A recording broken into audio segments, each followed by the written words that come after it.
बहुत पुरानी बात है, हिमालय में प्रसिद्ध मानस नाम की झील थी। वहां पर कई पशु पक्षियों के साथ ही हंसों का एक झुंड भी रहता था। उनमें से 2 हंस बहुत आकर्षक थे और दोनों ही देखने में एक जैसे थे, लेकिन उनमें से एक राजा था और दूसरा सेनापति। राजा का नाम था धृतराष्ट्र और सेनापति का नाम सुमुखा था। झील का नजारा बादलों के बीच में स्वर्ग जैसा प्रतीत होता था। उन समय झील और उसमें रहने वाले हंसों की प्रसिद्धि वहां आने जाने वाले पर्यटकों के साथ देश विदेश में फैल गई थी।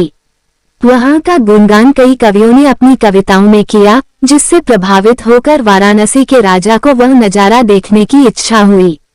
राजा ने अपने राज्य में बिल्कुल वैसे ही झील का निर्माण करवाया और वहां पर कई प्रकार के सुंदर और आकर्षक फूलों के पौधों के साथ ही स्वादिष्ट फलों के पेड़ लगवाए।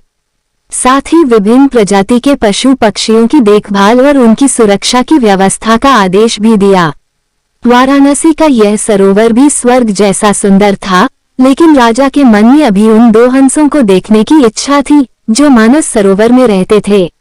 एक दिन मानस सरोवर के अन्य हंसों ने राजा के सामने वाराणसी के सरोवर जाने की इच्छा प्रकट की, लेकिन हंसा का राजा समझदार था। वह जानता था कि अगर वो वहां गए तो राज उन्हें पकड़ लेगा। उसने सभी हंसों को वाराणसी जाने से मना किया, लेकिन वो नहीं माने। तब राजा और सेनापति के साथ सभी हंस वाराणसी की ओर उड़ चले।